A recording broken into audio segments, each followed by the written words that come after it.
Hey everyone, it's Sendoh here. A few hours ago, Counter-Strike 2 received an update. Honestly, I fell asleep this time. I had been waiting for it until 1 AM, and of course it dropped like 5 minutes after I went to bed. You can't always be the first, right?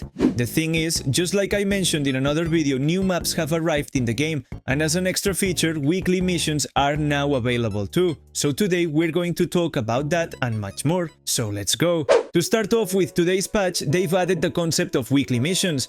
And even though I'm speaking in plural, the reality is that each player will only get one weekly mission.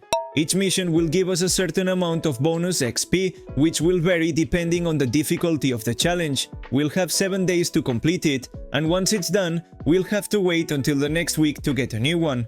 Honestly, this system seemed like it was going to be something much more attractive than just a single mission each week. At least it helps level up a bit faster. As you already know, CS2 is one of the few games that gives you less XP the more you play. To give you a bit of hope about missions, it seems that Valve hasn't completely given up on operations. Thanks to Gabe Follower, we've seen in the game's code that there are two types of missions: recurring missions, which are these weekly ones, and then operation missions. So it looks like this type of event hasn't been entirely scrapped. Maybe they're saving something for a future Armory Pass update or something like that. The missions weren't the only new thing in this patch. As I mentioned in another video on the channel, new maps have been added to CS2. As usual, whenever we get new community maps, the old ones are removed from the game. This time, almost all of the maps that Gabe Follower leaked have been added. In competitive, casual and deathmatch modes, we now have Jura, set in a rural area in Poland, Grail, a very unique map with a totally different art style, an agency, the classic hostage map from CSGO, which is back with a visual overhaul. In Wingman mode, we now have Dogtown located on the Santa Monica Pier and Brewery, a beer factory. Now, where's Cash? Because according to Gabe Follower's leaked list, it was supposed to be added. Well, the exact reason it wasn't included is unknown, but there are rumors that due to the map's poor performance, they've decided to save it for another time when it runs better in terms of FPS. As for bug fixes, they've made some improvements to the audio system. They've added a new option to mix the ambient sound of the menu, patched some cases where shooting an enemy through a smoke wouldn't trigger hit sounds, and also some cases where various sounds were just randomly skipped. They've removed several audio mixing commands from the console, I assume to patch the map bug that gave players an unfair competitive advantage. To wrap up the patch, they fixed a bug involving a specific keyboard character that wouldn't allow certain commands to be bound, and they've also made it so that if you have a player blocked, you won't be able to see their lobby or receive invites from them.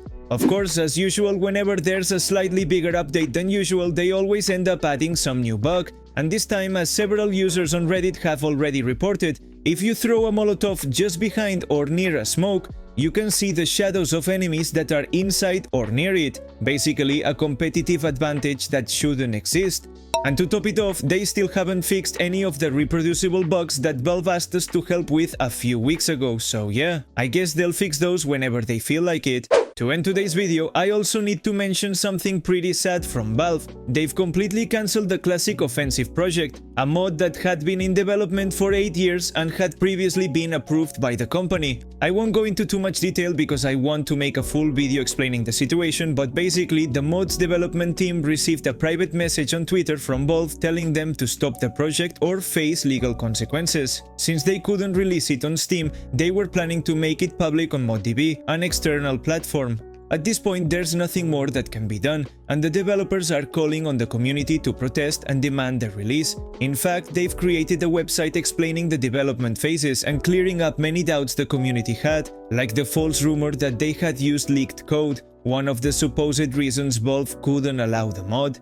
It's really sad behavior, especially considering that Counter-Strike itself came from a Half-Life mod, just like many other Valve games. So this decision feels pretty misguided from a company that used to seem very supportive of community-created games and adventures.